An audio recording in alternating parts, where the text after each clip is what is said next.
কখনো কখনো আমাদের মনে হয় অপ্রত্যাশিত কিছু ঘটবে এই ভয় বা ক্যাটাস্ট্রফিক থিঙ্কিং হলো এক ধরনের খারাপ চিন্তাধারা যেখানে মস্তিষ্ক ভবিষ্যতের সম্ভাব্য বিপদের সবচেয়ে খারাপ ফলাফল কল্পনা করে। এটা সাধারণত স্ট্রেস, দুশ্চিন্তা বা অতীতের কোনো ট্রমাটিক অভিজ্ঞতার কারণ হতে পারে।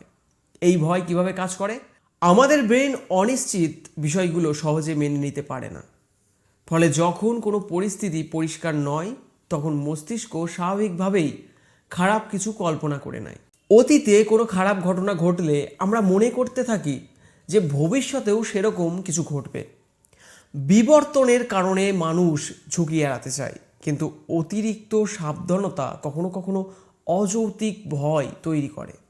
কেউ কেউ একটা ছোট ঘটনাকে বিশ্লেষণ করতে করতে সেটাকে বিশাল করে ফেলে। যেমন, যদি হঠাৎ আমার চাকরি চলে যায়, যদি কোনো দুর্ঘটনা ঘটে।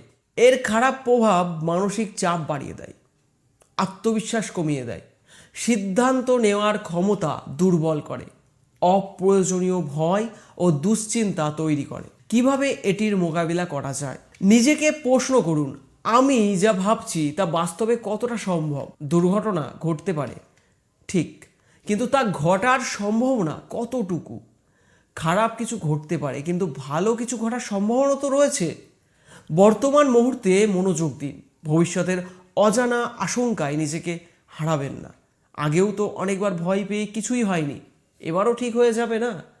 ঘুম, ব্যায়াম, পজিটিভ অ্যাক্টিভিটি ভয় কমাতে সাহায্য করে, তো সেটাকে ফলো করুন। আর এরকম ভিডিও দেখার জন্য আমার এই চ্যানেলটা সাবস্ক্রাইব করে নিন।